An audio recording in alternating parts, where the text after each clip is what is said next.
السلام، حضرت ہود، قوم ہود کا بیان کر دیا اللہ نے، قوم نوح کا بیان کر دیا. تو کتنی قومیں ہیں جو گزشتہ دنوں گزر گئیں اور کئیوں کو اللہ تعالیٰ نے ہلاک و برباد کر دیا اس بنا پر کہ وہ اللہ پر ایمان نہیں لائیں. اللہ کے نبی جو ان کو دعوت دیتے تھے انہوں نے اس کو قبول نہیں کیا، نتیجتاً وہ قومیں تباہ و برباد کر دی گئی، صفحہ ہستی سے مٹا دی گئیں. اور اللہ تعالیٰ نے قرآن مجید میں فرمایا بھی کہ قل سیروا فی الارض فانظروا کیف کان عاقبۃ المکذبین، تم ذرا گھومو پھرو دنیا کے اندر جاؤ اور دیکھو کہ اللہ نے جھٹلانے والوں کا کیا انجام کیا. خاص طور پر اس وقت اہل مکہ چونکہ سفر کیا کرتے تھے، کوئی شام کے علاقے میں جاتا تھا، کوئی کہیں جاتا تھا، مصر جاتا تھا، تو راستے میں جو بستیاں آتی تھیں تو یقیناً وہ بستیاں ان کی اس راہ گزر میں تھیں کہ جن کو اللہ نے تباہ و برباد کیا. ان سے کہا گیا کہ تم جاؤ گھومو پھرو، ذرا دیکھو کہ دنیا میں پچھلے انبیاء علیہ السلام کو جنہوں نے جھٹلایا اللہ نے اس کے نتیجے میں پھر ان قوموں کا کیا حال کیا. تو بلا شبہ یہ نصیحت کی چیز ہے. قرآن مجید میں اگر آدمی واقعات پڑھے تو ویسے ہی آسان نظر آتا ہے. ایک نبی کا جو واقعہ ذکر کیا کہ ایک بستی سے گزرے، او کالذی مر علی قریۃ وہی خاویۃ علی عروشہا، دیکھا کہ وہ اپنی چھت کی بل نیچے گری ہوئی، یعنی پوری چھتیں جو ہیں وہ نیچے آ چکی ہیں، گویا کہ چھت اور زمین مل گئی. تو یقیناً سینکڑوں ہزاروں افراد جو ہیں وہ مرے ہوئے. تو وہاں سے جو گزرے تو انہوں نے فوراً اللہ تعالیٰ سے، یا اللہ یہ تو نے اتنے لوگوں کو جو موت دے دی ہے تو آپ انہیں زندہ کیسے کریں گے؟ قال انا یحیی ہذہ اللہ بعد موتها، اللہ موت کے بعد انہیں زندہ کیسے کریں گے؟ حضرت اللہ رب العزت نے اس نبی کی روح قبض کر لی اسی وقت، اور تقریباً 100 سال وہیں پر رہے، اور 100 سال کے بعد ان کو زندہ کیا. فرمایا قال کم لبثت، کتنا ٹھہرے یہاں پر؟ تو کہنے لگے قال لبثت یوما او بعض یوم، ایک دن یا آدھے دن، بس صبح آیا تھا تو شام ہے، شام ہے تو صبح، یعنی اگر جس وقت روح قبض کی، اگر شام میں روح قبض کی اور صبح کے وقت ان کو زندہ کیا تو انہوں نے کہا ایک رات گزری ہوگی، اور یا اگر صبح کے وقت روح قبض کی اور شام کے وقت اللہ نے اٹھایا تو کہا کہ ایک دن. تو قال لبثت یوما او بعض یوم،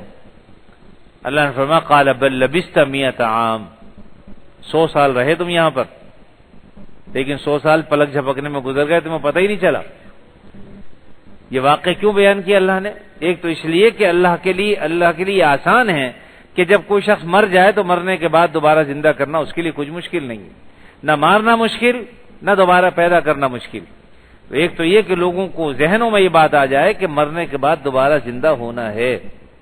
قال بل لبثت 100 عام، آپ نے فرمایا کہ تم 100 سال یہاں پر ٹھہرے، اب تم دیکھ لو ذرا، اب تم اپنے ساتھ کھانا لے کے چلے تھے، تمہارا گدھا تھا جس پر تم سوار ہو کر چلے تھے، ذرا دیکھو وہ کیا ہے، کہاں ہے. فانظر الی طعامک وشرابک، ذرا اپنے کھانے کی طرف نگاہ کرو اور جو پینے کی چیز تھی اس کو دیکھو، لم یتسنہ، سڑا گلا نہیں ہے وہ، یعنی پانی جو خراب ہو جاتا ہے یا کھانے کی چیز جو گل سڑ جاتی ہے تھوڑی دیر بعد، ایک دن بعد، 2 دن کے بعد گل سڑ جاتی ہے، ختم ہو جاتی ہے، بدبو اٹھ جاتی ہے. 100 سال گزر گئے تو کھانا تو جوں کا توں ہے. یہ عبرت کی چیز ہے نا، نصیحت حاصل کرنے کی. فانظر الی طعامک وشرابک لم یتسنہ، آپ اپنے طعام کی طرف اور اپنے پینے کی چیز یعنی پانی کی طرف دیکھیے، لم یتسنہ، وہ ابھی تک سڑا نہیں. لیکن اپنے گدھے کی طرف دیکھیے، گدھا جو ایک مضبوط قوی جانور ہے. وانظر الی حمارک، ذرا اپنے حمار کی طرف، اپنے گدھے کی طرف نظر دوڑائیے. ولنجعلک، اور خود آپ اپنے آپ پر نظر ڈالیے. تو اللہ تعالیٰ فرمانا ہم نے تمہیں عبرت کا سامان بنا دیا. وَلِنَجْعَلَكَ آیَةً لِلنَّاسِ، لوگوں کے لیے نشانی بنا دیا کہ جس طرح اس گدھے کو مار دیا. اور پھر اللہ رب العزت نے جب حکم دیا تو وہ گدھا اس نبی کے سامنے ہی جو ہے اس کے اوپر گوشت، اس کی ہڈیوں پر گوشت چڑھا اور اس کے بعد سے وہ زندہ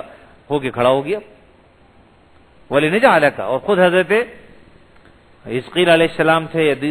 جو بھی پیغمبر تھے تو وہ ان کا خود وجود 100 سال تک وہاں رہا اور 100 سال کے بعد اللہ نے انہیں زندگی دی. تو یہ جو جانور کو دکھایا اس لیے تاکہ انہیں اس بات کا یقین ہو جائے کہ واقعی ایک دو دن میں تو کوئی دھرا مرا نہیں کرتا، اس طرح سے مرنے کے بعد اس کی ہڈیاں مٹی بن جائیں، ایسا تو نہیں ہوتا، اس کو تو مدت چاہیے۔ تو اس نبی کے سامنے اللہ تعالیٰ نے یہ عمل اس لیے کیا تاکہ مشاہدہ ہو جائے ان کا۔ یہ بات نہیں تھی کہ ان کو بھروسہ نہیں تھا اللہ پر یا یقین نہیں تھا اس بات پر کہ مرنے کے بعد دوبارہ زندہ اٹھایا جانا ہے، لیکن اللہ تعالیٰ نے یہ واقعہ تاکہ قیامت تک آنے والوں کے لیے عبرت کا سامان مہیا کرے اور لوگوں کو یقین ہو جائے کہ مرنے کے بعد کی زندگی ہے۔ اس لیے ایسا نہیں کہ جس کا جو جی چاہے کر لے، جیسے کہ لوگ سمجھتے ہیں کہ میں کھاؤ پیو مر جاؤ، بس یہاں کی یہاں دیکھی جائے گی، وہاں کی وہاں دیکھی جائے گی، ایسا نہیں۔ ابھی تو بہت آسان لگتا ہے کہ وہاں کی وہاں دیکھی جائے گی، لیکن جب وہ وقت آ جائے گا اور یقیناً آئے گا اور اس کے آنے میں کوئی شک و شبہ نہیں ہے ہمیں، اور لمحے بھی نہیں لگیں گے۔ کتنے لوگ ایسے ہیں جو ہمارے ساتھ کھیلتے تھے، کاروبار کرتے تھے، آج ذرا نظر دوڑائیے کتنے لوگوں کے بارے میں آپ جانتے ہیں کہ فلاں کا بھی انتقال ہو گیا، فلاں کا بھی ہو گیا، فلاں کا بھی ہو گیا۔ ابھی دو معاملے تو میرے سامنے ایسے ہیں۔ سن 1974-75 میں خیر المدارس میں پڑھا کرتا تھا، وہاں ہمارے ایک ساتھی تھے، تو ابھی تک چونکہ میں اس کے بعد بہت کم وہاں جانا ہوا، ذہن میں یہ تھا کہ یعنی ان کی جو جوانی کی ایک شکل و صورت تھی وہ ذہن میں میرے بچی ہوئی، اور تقریباً 2-4 مہینے 6 مہینے پہلے میں نے انہیں فون بھی کیا تھا کہ تم آتے نہیں ہو کبھی، تو انہوں نے کہا انشاءاللہ جب بھی آئیں گے ملاقات ہوگی۔ ابھی اتفاق سے رمضان المبارک میں ایک ہمارے دوست آئے، تشریف لائے ملتان سے، میں نے ان سے پوچھا کہ ان کا کیا حال ہے، کہ ان کا تو انتقال ہو گیا۔ اب یقین کریں کہ ایسا ذہن کو دھچکا لگا کہ ہم یہ سمجھتے ہیں کہ یہ ہمیشہ رہنا ہے، لیکن اپنے ساتھ کے لوگوں کو ہم دیکھتے ہیں کہ دنیا سے چلے گئے۔ ایک واقعہ وہ سامنے پیش نظر۔ اسی طریقے سے آج ہی ہمارے ایک دوست ابھی مغرب کے بعد آئے، ایک صاحب یہاں پڑھایا بھی کرتے تھے، مدرسہ قریب ہی ہے، وہاں پر پڑھایا کرتے تھے، بعد میں پتہ چلا کہ ان کے بیچاروں کے دونوں گردے فیل ہو گئے، اور پھر وہ بیچارے بہت ہی یعنی مالی اعتبار سے قسم و پرسی کے عالم میں تھے، تو فون بھی کبھی کبھی آیا کرتا تھا ان کا، عام طور پر وہ میسج کیا کرتے تھے کہ مجھے مالی ضرورت ہے۔ آج میں نے ان کا پوچھا طبیعت کیسی، کہنے لگا ان کا تو انتقال ہو گیا۔ کب انتقال ہوا؟ کہ پچھلے ہفتے غالباً یا پچھلے مہینے۔ تو بات یہ ہے کہ آدمی کا پتہ ہی نہیں کچھ بھی، مرنا تو یقینی ہے، اور مرنے کے بعد دوبارہ اٹھایا جانا یہ بھی یقینی ہے، لازمی طور پر۔ اور اللہ رب العزت کا احسان ہے کہ الحمدللہ ہمیں اس بات پر یقین ہے کہ مرنے کے بعد ایک اور زندگی ہے جو پھر کبھی ختم نہیں ہوگی، اور حقیقت یہ ہے کہ اگر وہ زندگی ہم نکال دیں، اس پر ہمارا ایمان نہ ہو، تو بس پھر یہاں دنیا میں پھر نیک کام کرنے کی کیا ضرورت ہے؟ اگر مرنے کے بعد دوبارہ کی زندگی نہ ہو، جنت دوزخ نہ ہو، تو کیا ضرورت ہے پھر نمازیں پڑھیں، کیا ضرورت ہے روزے رکھیں، کیا ضرورت ہے تقوی کی زندگی گزاریں؟ پھر جیسے اور لوگ عیش و آرام کر رہے ہیں تو ہم بھی کریں، کیونکہ پھر مرنا ہے، اس کے بعد تو کچھ ہے نہیں، تو اس لیے پھر بلا وجہ اپنے اوپر پابندیاں ہم لگائیں۔ تو یقیناً یہ عقیدہ آخرت بڑی اہم ترین چیز کہ مرنے کے بعد دوبارہ اٹھایا جانا، اس لیے کہ دنیا کے اندر تمام جرائم پیشہ لوگوں کو سزائیں نہیں ملتی۔ کتنے قاتل ہیں جو دنیا سے جو ہے وہ سزا نہیں پاتے دنیا میں اور مر جاتے ہیں اسی طرح سے، لیکن ان کو اپنے کیے کی سزا نہیں ملی۔ یا کتنے ڈاکو ہیں جنہوں نے لوگوں کے گھروں کو لوٹا، لیکن بہت سے لوگ ایسے ہیں جن کو سزا نہیں ملی اور دنیا سے ایسے چلے گئے، ان کے جرائم تو تھے لیکن سامنے نہیں آ سکے، ثبوت نہیں تھے، لہذا وہ بچ گئے۔ تو اگر آخرت بھی نہ ہو تو پھر تو ایسے لوگوں کی بڑی موجیں کہ دنیا میں بھی عیش کیا خوب اور مرنے کے بعد تو کچھ ہے ہی نہیں۔ پھر تو ایسا معاملہ اگر ہو تو پھر اس کا مطلب ہے چور ڈاکو یہ جو جی جائے پھر تو آزاد ہیں۔ یہی تو وہ چیز ہے جو ایک مسلمان کو روکتی ہے کہ کسی کے گھر ڈاکہ نہیں ڈالیں، کسی کی عزت و آبرو پر حملہ نہ کریں، کسی کو برا بھلا نہ کہیں، کسی کو مارے نہیں، کسی کو قتل نہ کریں، کسی کو گالی نہ دیں، اس لیے کہ ہمیں پتہ ہے کہ جو کچھ ہم کہیں گے کل اللہ کے سامنے جواب دہی ہے۔ اگر اس عقیدے کو نکال دیں تو بتائیے پھر جواب دہی کا سارا مسئلہ ہی ختم ہو جاتا ہے، پھر جس کا جو جی چاہے جس کو گریبان سے پکڑیں، مارے پیٹیں، ختم کر دیں۔ لیکن یہ وہ عقیدہ ہے کہ جس کی بنا پر ہمیں ایک تسلی ہوتی ہے کہ بھئی یہاں نہ صحیح وہاں تو انشاءاللہ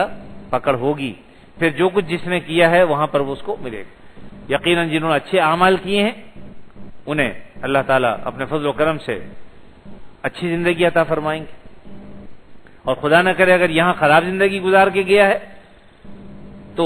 اللہ تعالیٰ اس سے وہ معاملہ فرمائیں گے جس کا وہ اہل ہے۔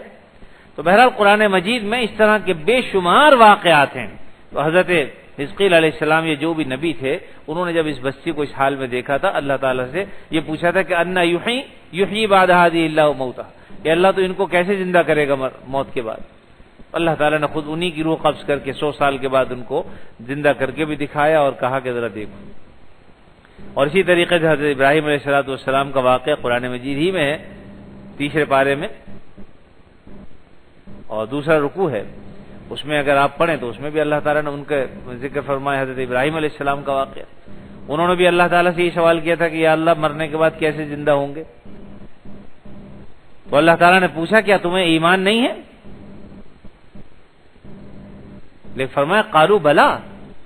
اطمینان ہے، یقین ہے، ولکن لیطمئن قلبی، میں چاہتا ہوں اطمینان قلب حاصل ہو جائے، اپنی آنکھوں سے دیکھوں کہ آپ کیسے زندہ کریں گے۔ اللہ تعالیٰ نے حکم دیا قال فخذ 4 من الطیر، 4 پرندے لے لو، فصرهن الیک، اور ان کو اپنی طرف مانوس کر لو۔ جیسے کہ بعض پرندے جانور ہوتے ہیں مانوس ہو جاتے ہیں، آپ ان کو پکارے نام لے کے دوڑے ہوئے آتے، تو اسی طرح ان کو مانوس کر لو۔ ثم جعل على كل جبل منهن جزءا، اور مانوس کرنے کے بعد کیا کرو؟ ان کو ذبح کرو، ان کو مار دو، ان سب کا قیمہ بنا کے، اور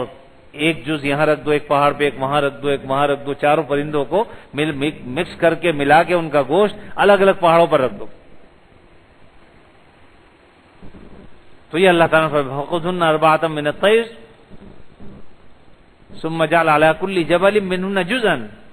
ثم ادعوهن يأتينك سعيا، پھر تم ان کو بلاؤ، پکارو، وہ تمہاری طرف دوڑتے ہوئے آئیں گے۔ حضرت ابراہیم علیہ السلام نے ایسے ہی کیا۔ اب لازمی بات ہے کہ کسی کا گوشت یہاں تھا، کسی کا وہاں تھا، کسی کا تیسرے پہاڑ پہ، کسی کا لیکن اللہ تعالیٰ نے ان سب کو ملا دیا، اور وہ اپنی اصل حالت میں ہو کر ناموں سے پکارا کرتے۔ جب ابراہیم علیہ السلام پکارا تو وہ دوڑتے ہوئے ان کے پاس آئے۔ وَعَلَمْ أَنَّ اللَّهَ عَزِيزٌ حَكِيمٌ، اللہ فرما رہے ہیں جان لو کہ اللہ تعالیٰ زبردست طاقتوں کا مالک ہے، حکیم۔ طاقت کے ساتھ اگر حکمت ہو تو ہی کام کی ہوتی ہے وہ طاقت، اگر طاقت کے ساتھ حکمت نہ ہو، بے وقوفی ہو، تو پھر ایسے لوگ تو جس کو چاہے مار دیں، ختم کر دیں۔ اللہ تعالیٰ کے پاس طاقت ہے لیکن زبردست قوتوں کا مالک ہے، لیکن ساتھ ساتھ حکیم بھی ہے، کس کے ساتھ کیا معاملہ کرنا وہ جانتا ہے۔ ورنہ اگر کسی کا بیٹا پاگل ہو، دیوانہ ہو، طاقتور بہت ہو، تو لازم بات ہے کہ وہ تو بیچارہ دیوانہ پاگل ہے، کسی کو ایک گھوسا مار دیا وہ بیچارہ مر گیا، یا کسی کے ساتھ کیونکہ طاقت جو ہے اس کو اپنی طاقت کا اندازہ نہیں۔ لیکن اللہ رب العزت زبردست طاقتوں کے مالک ہونے کے بعد حکیم بھی ہیں، اس لیے جگہ جگہ اللہ تعالیٰ نے ان دونوں چیزوں کا ذکر فرمایا۔ وَعَلَمْ أَنَّ اللَّهَ عَزِيزٌ حَكِيمٌ، جان لو کہ اللہ تعالیٰ زبردست طاقتوں کا مالک بھی ہے، لیکن ہمیں جو تباہ نہیں کر رہا، برباد نہیں کر رہا، ہماری بدعمالیوں کے سبب بھی اس کی وجہ کیا ہے کہ وہ حکیم بھی ہے۔ اگر حکیم نہ ہوتا تو کب کیا ہم ختم ہو چکے ہوتے۔ تو بہرحال قرآن مجید میں اس طرح کے بے شمار واقعات اللہ نے ذکر فرمائے ہیں، اور اس سے یہ پتہ چلتا ہے کہ ہمیں یہ واقعات دیکھیے آسانی سے سمجھ میں آ رہے ہیں۔ میں نے آپ کو ایک مثال دی، دوسری مثال دی، آپ کی سمجھ میں فوراً آ گئی۔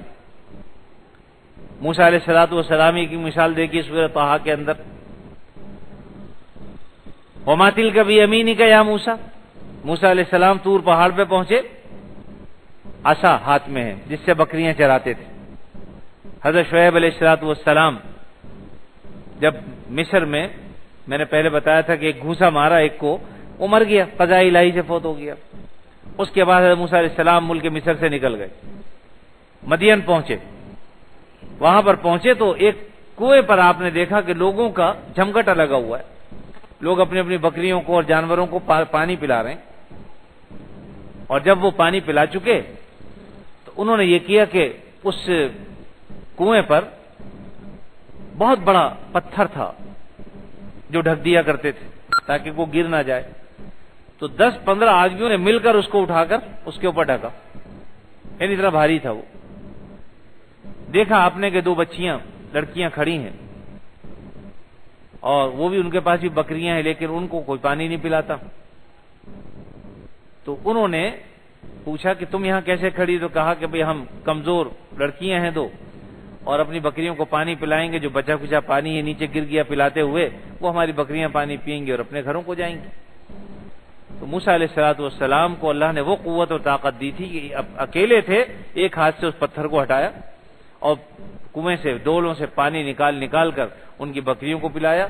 تو چنانچہ وہ جلد سیراب ہو گئیں، دوبارہ اس پتھر کو ڈھکا اور اس کے بعد کہا کہ تم لوگ اپنے گھروں کو جاؤ،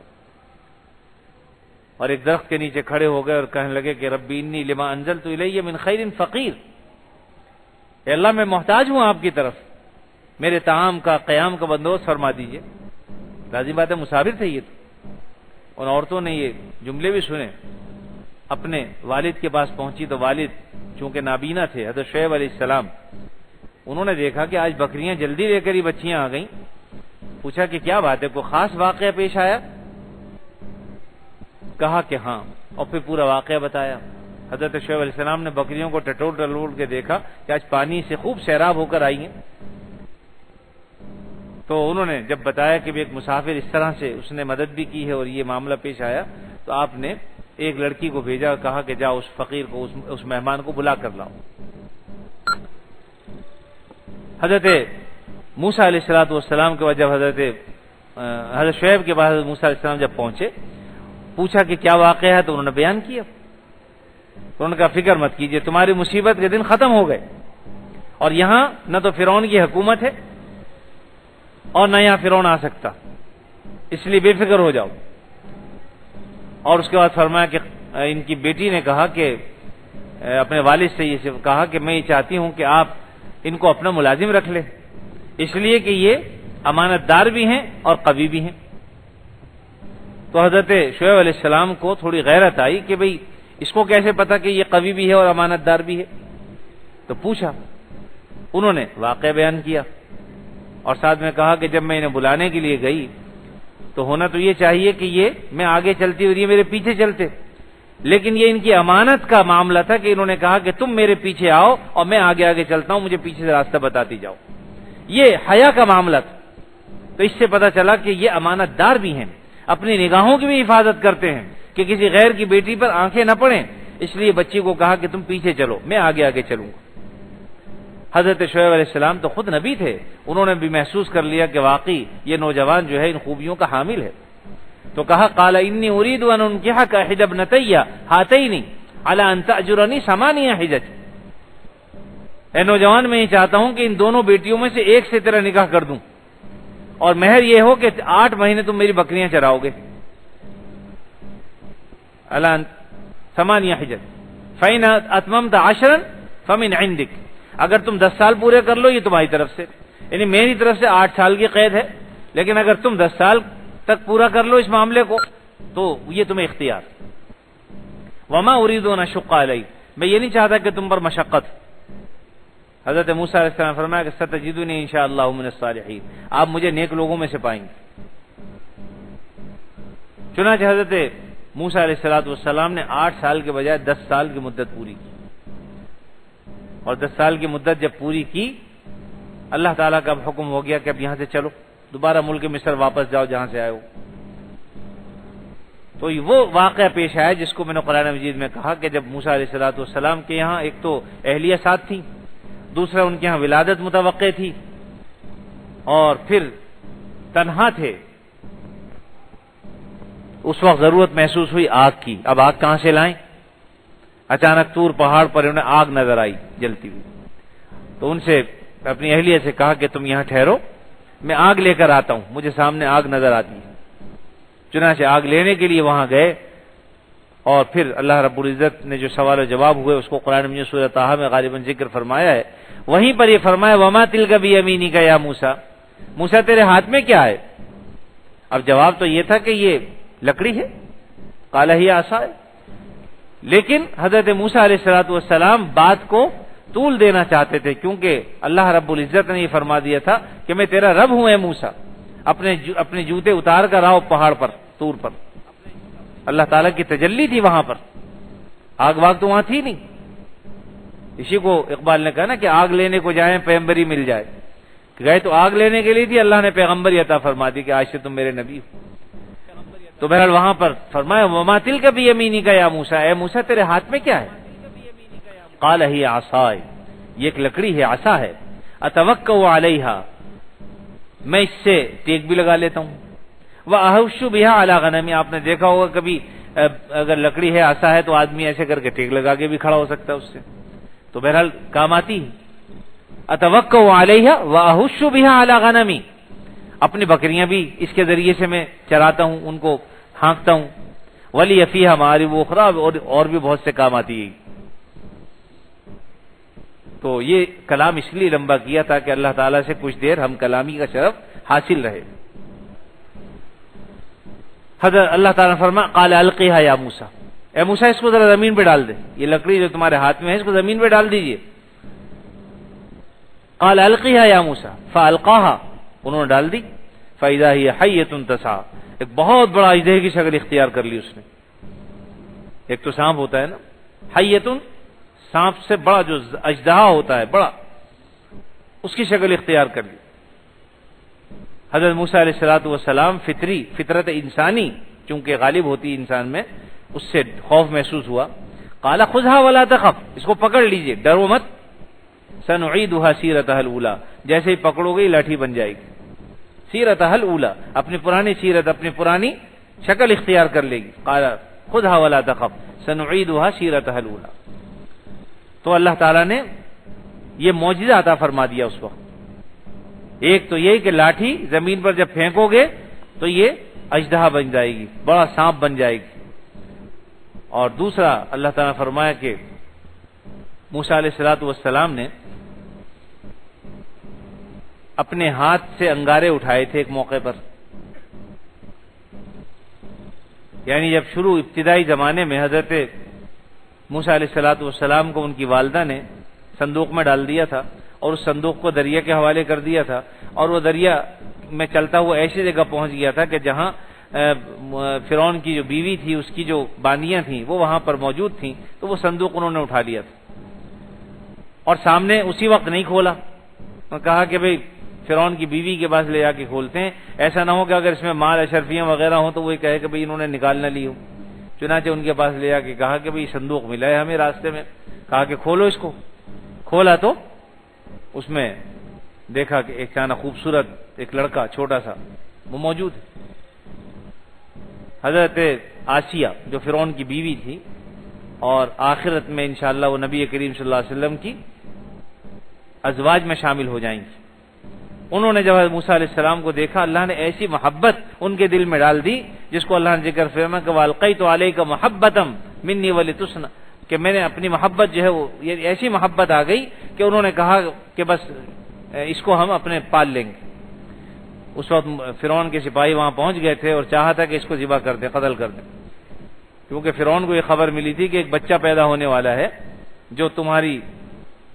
سلطنت کو تباہ و برباد کر دے گا، اور بنی اسرائیل کو تمہاری قید سے نکال کر جن کو تم نے غلام بنایا ہوا ہے وہ لے جائے گا۔ اس وقت سے اس نے پیش بندی شروع کر دی، اور پہلے تو یہ ہوا کہ بھئی قتل کرنا شروع کر دو جو بھی لڑکا پیدا ہو، لیکن بعد میں انہوں نے کہا کہ بھئی اگر سارے لڑکے ہم قتل کر دیں گے تو یہ جو غلام بنا رہے ہیں، جو خدمتگار ہیں، وہ کہاں سے آئیں گے؟ پھر تو خود ہی ہمیں کام کرنا پڑے گا۔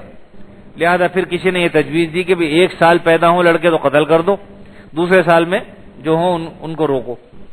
1 سال زندہ رکھو، 1 سال مار ڈالو، تو کچھ نوجوانی تک پہنچ جائیں گے، وہ ہمارے کام آئیں گے، اور اتنی قوت بھی انہیں نہیں ملے گی کہ ہمارے خلاف ہو سکیں۔ چنانچہ یہی کام کیا۔ اب 1 سال حضرت ہارون علیہ السلام پیدا ہوئے، اس سال تو کوئی پریشانی نہیں ہوئی، اس لیے کہ وہ سال وہ تھا جس میں لڑکوں کو ذبح نہیں کر رہے تھے، لیکن اس سے اگلے سال موسیٰ علیہ السلام پیدا ہوئے۔ اب اللہ رب العزت نے، چونکہ اللہ تعالیٰ تو جانتے ہیں، نہ جاننا تو ہمارے لیے، ہمیں نہیں پتا کچھ بھی، لیکن اللہ تعالیٰ کے سب علم میں ہے۔ حضرت موسیٰ علیہ السلام کہا کہ تم فکر مت کرو، یہ بچہ جب ہو جائے تو اس کو تم صندوق میں ڈال دو اور اس کو دریا کے حوالے کر دو، ہم اس کو دوبارہ تمہیں پہنچا دیں گے۔ لیکن انسان بھول جاتا ہے، اللہ تعالیٰ نے جو وعدہ کیا اللہ تو پورا کرتا ہے۔ اب دریا میں ڈال تو دیا، لیکن فطرت انسانی سے مجبور ہو گئی کہ میں نے کہاں دریا کے حوالے کر دیا، ایسا نہ ہو کہ کوئی مچھلیاں کھا جائیں یا کوئی اور جو ہے وہ ڈوب جائیں، یہ کیا کیا۔ لیکن بعد میں خیر وہ اپنی بیٹی کو لگا دیا کہ پیچھے دیکھتی رہو تم کہاں جاتا ہے صندوق، کہاں پہنچتا ہے، تو پتہ چل گیا کہ فرعون کے گھر میں پہنچ گیا۔ اللہ تعالیٰ نے نظام بنایا ہے، حضرت موسیٰ علیہ السلام کو پالا ہی اللہ نے موسیٰ کے ذریعے سے۔ دیکھیے اللہ کا ایک نظام ہے، زبردست نظام، قوتوں کا حامل۔ جب آسیہ کے پاس، حضرت آسیہ کے پاس وہ بچہ انہوں نے دیکھا تو فوراً اس کو لے کر فرعون کے پاس گئیں اور کہا کہ یہ بچہ جو ہے ہم دونوں کی آنکھوں کی ٹھنڈک ہے، اس لیے ہم اس کو کیوں نہ پال لیں۔ تو فرعون نے کہا کہ تیری آنکھوں کی ٹھنڈک تو ہوگی، میری آنکھوں کی ٹھنڈک نہیں۔ روایت میں آتا ہے کہ اگر اس وقت یہ کہہ دیتا کہ ہاں میری آنکھوں کی ٹھنڈک ہے تو موسیٰ علیہ السلام اس کے لیے آنکھوں کی ٹھنڈک ہی بنتے، لیکن چونکہ اس نے ابتدا ہی سے کہہ دیا کہ میری آنکھوں کی ٹھنڈک تو نہیں ہے، تیری آنکھوں کی ٹھنڈک ہے، تو اس لیے حضرت موسیٰ علیہ السلام کو اللہ رب العزت نے پھر ان کی آنکھوں کی ٹھنڈک نہیں بنایا، بلکہ تباہی کا ذریعہ بنے موسیٰ علیہ السلام کہ ان کی قوم تو پار ہو گئی اور پھر ان کو غرق کر دیا گیا۔ تو بہرحال اس طرح سے اللہ رب العزت نے یہ واقعات قرآن مجید میں بیان کیے ہیں، اور قرآن مجید میں بے شمار واقعات اس طرح کے ہیں، لیکن قرآن مجید کو قصے کہانی کی کتاب نہیں ہے۔ ان سے چونکہ عبرتیں حاصل ہوتی ہیں، فوائد حاصل ہوتے ہیں۔ اب جیسے میں نے جو چند باتیں بتائیں یقیناً یہ فائدے سے خالی نہیں ہیں، لیکن آدمی سوچے تو ان سے عبرت بھی حاصل ہوتی ہے، بات بھی سمجھ میں آتی ہے، اور تذکیر نصیحت بھی ملتی ہے۔ تو اس لیے فرمایا وَلَقَدْ يَسَّرْنَا الْقُرْآنَ لِلذِّكْرِ فَهَلْ مِن مُدَّكِرٍ، ہم نے قرآن مجید کو آسان کر دیا ہے نصیحت حاصل کرنے کے لیے، ہے کوئی اس میں سوچ و بچار کرنے والا؟ تو جو واقعات ہیں پچھلے امتوں کے اور انبیاء علیہ السلام کے، ان کے واقعات کو قرآن مجید نے ایسے الفاظ میں بیان کر دیا ہے کہ ایک عام آدمی بھی قرآن مجید پڑھ کر اس کو سمجھ سکتا ہے۔ لیکن جہاں تک علمی مضامین ہیں، یہ بات میں نے اس لیے عرض کی کہ اس دور میں بہت سے لوگ اپنے آپ کو مفسر قرآن سمجھتے ہیں، اور ہر آدمی جس کا جی چاہتا قرآن مجید کی تفسیر بیان کرنے لگتا ہے، اور پھر اپنی رائے بھی دیتا ہے کہ صاحب میری رائے میں تو اس کا یہ مطلب ہے۔ تو یاد رکھیے قرآن مجید میں اپنی رائے نہیں چلتی۔ قرآن مجید تو نبی کریم صلی اللہ علیہ وسلم نے جو کچھ اس کی تفسیر میں بیان فرمایا ہے، بس وہ اصل چیز ہے، وہ تفسیر۔ حضرت ابن عباس رضی اللہ تعالیٰ عنہ جو مفسر قرآن تھے، اور آپ صلی اللہ علیہ وسلم کی دعائیں ان کے ساتھ تھی، خاص طور پر قرآن مجید کی وہ تفسیریں بیان کی ہیں انہوں نے کہ بعض بڑے صحابہ کرام نے فرمایا کہ واقعتاً اللہ رب العزت نے ان کو بڑا علم عطا فرمایا ہے۔ حضرت سعید بن جبیر رضی اللہ تعالیٰ عنہ فرماتے ہیں کہ ایک یہودی عالم مجھے ملا اور موسیٰ علیہ السلام کا ذکر آیا تو اس نے مجھ سے پوچھا کہ تمہیں پتہ ہے کہ موسیٰ علیہ السلام کو جو 2 مدتیں دی گئی تھی، 8 سال اور 10 سال بکریاں چرانے کی، تو انہوں نے کون سی مدت پوری کی؟ حضرت سعید بن جبیر نے فرمایا کہ بھئی یہ تو مجھے پتہ نہیں ہے، البتہ میں کسی سے معلوم کر کے بتاؤں۔ فرماتے ہیں کہ اس وقت تک حضرت ابن عباس سے میری اس سلسلے میں بات نہیں ہوئی تھی، پھر میں نے دیکھا ان کو تو ان سے اس بارے میں بات چیت کی، تو انہوں نے فرمایا کہ دیکھو بھئی بات یہ ہے کہ انبیاء جو وعدہ کرتے ہیں اس کی خلاف ورزی نہیں کرتے۔ تو 8 سال تو یقینی تھے، 8 سال تو یقینی تھے، لیکن جو اختیاری وعدہ ہوتا ہے وہ بھی اللہ تعالیٰ انبیاء سے پورا کراتے ہیں، اس لیے حضرت موسیٰ علیہ السلام نے 10 سال پورے کیے تھے، 8 سال تو اختیاری تھے، 8 سال تو جبری تھا، لازمی طور پر تھے، اور 10 سال کی مدت حضرت موسیٰ علیہ السلام کے اختیار میں تھی، تو اللہ تعالیٰ نے ان سے وہ مدت پوری کرائی جو افضل تھی، کہ صرف 8 ہی نہیں بلکہ 2 سال مزید اپنی طرف سے مدت پوری کی۔ تو اس طرح جب دوبارہ اس یہودی سے ملاقات ہوئی، حضرت سعید بن جبیر نے یہ بات ان سے ذکر کی، تو کہا کہ کیا جس شخص سے تم نے پوچھا ہے وہ تم سے علم و فضل میں زیادہ ہیں؟ کیونکہ سعید بن جبیر خود بہت بڑے عالم تھے۔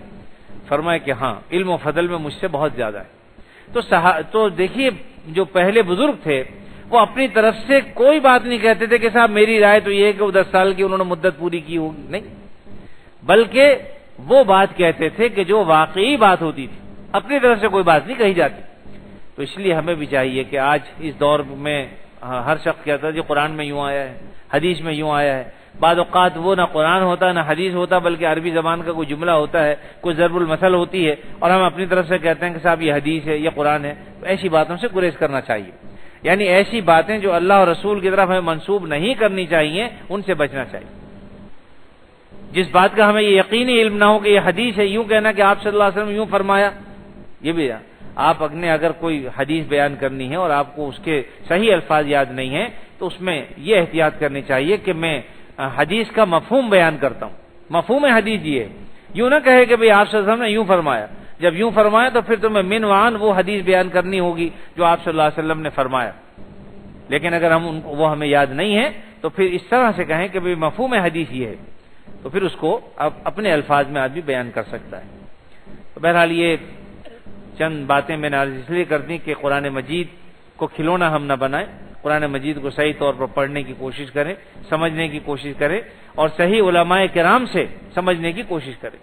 اللہ تعالیٰ کا احسان ہے کہ اس زمانے میں ہمارے یہاں بڑی آسانیاں اللہ نے پیدا کر دی ہیں، اہل علم بھی موجود ہیں، مدارس بھی موجود ہیں۔ اب اگر کوئی شخص بوڑھا بھی علم حاصل کرنا چاہتا ہے اس کے لیے بھی راستے بند نہیں ہیں، جوان علم حاصل کرنا چاہتا ہے اس کے لیے بھی راستے بند نہیں ہیں۔ کوئی اسکول کالج کا طالب علم پڑھنا چاہتا ہے تو تھوڑے وقت میں ایسی کلاسز شروع ہو چکی ہیں مدارس میں کہ آدمی پڑھ سکتا ہے۔ خود ہمارے ہاں الحمدللہ آج کل داخلے جاری ہیں تو صبح 8 سے 10 صرف 2 گھنٹے 3 سال کا کورس کرایا جاتا ہے وفاق المدارس کی طرف سے۔ اس میں جو ہے ہمارے پاس الحمدللہ گزشتہ سالوں میں یعنی جو ہے وہ ایک ٹیم جو ہے وہ فارغ ہو کر نکلی ہے 3 سال پورے کر کے پچھلے سال الحمدللہ، تو اس میں 80 سال کے بھی تھے، 70 سال کے بھی تھے، 60 سال کے بھی تھے اور 20 سال کے نوجوان بھی تھے، 15 سال کے بھی تھے، یعنی اسکول کالجوں کے ملازم پیشہ افراد جو 8 سے 10 پڑھنا چاہیں وہ یہاں بھی اس طرح کا نظام ہے، اور اس طرح بہت سے مدارس ہیں جنہوں نے اس نظام کو شروع کیا ہوا ہے۔ تو اس میں صرف اتنا ہی نہیں ہے کہ 2 گھنٹے، اس میں اگر آپ کی سمجھ میں کوئی بات نہیں آتی تو اہل علم سے، اساتذہ سے اور مزید باتیں بھی پوچھ سکتے ہیں۔ تو میں نے تو دیکھا الحمدللہ کہ جو لوگ آنا جانا رکھتے ہیں کہیں پر کسی بھی عالم کے پاس اور ایک 2 مسئلے روزانہ بھی پوچھتے ہیں تو سال میں ان کو پتہ نہیں سینکڑوں مسائل یاد ہو جاتے ہیں۔ 360 دن ہوتے ہیں سال میں، اگر ایک مسئلہ ہی پوچھو تو بھائی 360 مسئلے تو آئیں گے، لیکن آدمی صرف ایک مسئلہ نہیں پوچھتا، اس کو عادت ہوتی ہے کہ 1 2 3 4 پھر بڑھتے رہتے ہیں۔ تو یہ تو میں ایک مثال کے طور پہ کہہ رہا ہوں کم سے کم، لیکن اگر آدمی اس سے زیادہ پوچھے تو یقیناً ان کی تعداد ہزاروں میں بھی ہو سکتی ہے اور بہت سا علم دین کا جو ہے وہ حاصل ہو سکتا ہے۔ صحابہ کرام کسی مدرسے میں نہیں گئے، انہوں نے جو ہے وہ آپ صلی اللہ علیہ وسلم ہی سے دین حاصل کیا اور اتنے بڑے عالم بنے کہ آج کوئی عالم ان کا مقابلہ نہیں کر سکتا۔ تو بہرحال دین حاصل کرنا ہمارے لیے اللہ نے آسان کیا ہوا ہے، اللہ تعالیٰ کی اس نعمت کی ہمیں قدر کرنی چاہیے اور صحیح معنی میں اہل علم سے دین کو سیکھنا چاہیے۔ اسی طریقے سے بہت سے راستے ایسے بھی ہیں، اگر مدرسوں میں نہیں پڑھنا چاہتا تو الحمدللہ جو لوگ دنیا میں چلتے پھرتے ہیں، دین کی تبلیغ کرتے ہیں، چلت پھرت کر رہے ہیں، آدمی ان کے ساتھ جڑ جائے، 3 مہینے میں 3 دن لگا لے، اسی طرح 10 دن لگا لے، پھر 40 دن لگا لے، 9 مہینے لگا لے۔ اللہ تعالیٰ نے آسان کیا ہوا معاملہ، تو اگر آدمی کرنا چاہے تو کوئی مشکل نہیں ہے۔ روزانہ آدمی وہاں پر رہ کر تھوڑا تھوڑا دین سیکھتا ہے تو بہت کچھ آ جاتا ہے۔ اللہ تعالیٰ اپنے فضل و کرم سے ہمیں بات سمجھ کر عمل کرنے کی توفیق عطا فرمائے۔ الحمدللہ رب العالمین والعاقبۃ للمتقین والصلاۃ والسلام علی رسولہ الکریم سیدنا مولانا محمد وعلی آلہ واصحابہ اجمعین۔ اے اللہ اپنے فضل خاص سے ہمارے گناہوں کو معاف فرما، ہمیں عافیت نصیب فرما، ہر قسم کے شر سے، فتنوں سے اللہ ہماری حفاظت فرما۔ قرآن مجید کو صحیح طور پر پڑھنے کی، سمجھنے کی اور اس پر عمل کرنے کی اے اللہ ہمیں توفیق عطا فرما۔ الہ العالمین جب تک زندہ رہیں آپ صلی اللہ علیہ وسلم کی ہدایات و تعلیمات پر دل و جان سے عمل کی توفیق عطا فرما۔ اے اللہ جو لوگ دین کا کام کر رہے ہیں اپنے فضل و کرم سے صحیح معنی میں صحیح طریقے پر جو لوگ نبوت کی نہج پر کام کر رہے ہیں، یا اللہ ان کے کاموں میں برکت عطا فرما، اے اللہ ان کے کاموں کو قبول فرما۔ اے اللہ اپنے فضل خاص سے ہم سے بھی دین کا کام لے لیجئے، دین پر چلنا ہمارے لیے آسان فرما دیجئے، جتنی رکاوٹیں ہیں انہیں دور فرما دیجئے، عافیت والی زندگی عطا فرما، ہر قسم کے شر سے، فتنوں سے اللہ ہماری حفاظت فرما، ہمارے بیماروں کو شفا عطا فرما، قرض داروں کے قرضوں کو ادا فرما، پریشان حالوں کی پریشانیوں کو دور فرما۔ جب تک زندہ رہیں آپ صلی اللہ علیہ وسلم کی تعلیمات کے مطابق زندگی گزارنے کی توفیق عطا فرما، اور جب وقت آخر آئے خاتمہ ایمان پر فرما۔ ایک خاتون بیمار ہیں، کینسر کی مریضہ ہیں اور ڈاکٹروں نے بھی انہیں لا علاج قرار دے دیا ہے، دعا فرمائیے اللہ تعالیٰ ان کے لیے عافیت کے اور خیر کے معاملے فرمائیں۔ اے اللہ اپنے فضل و کرم سے عافیت اور خیر کے معاملے فرما، ان کے لیے، ان کے گھر والوں کے لیے، خاندان کے لیے آسانی اور عافیت کے معاملے فرما۔ ربنا تقبل منا انك انت السميع العليم وتب علينا انك انت التواب الرحيم صلى الله تعالى على خير خلقه محمد وعلى اله واصحابه اجمعين آمين برحمتك يا ارحم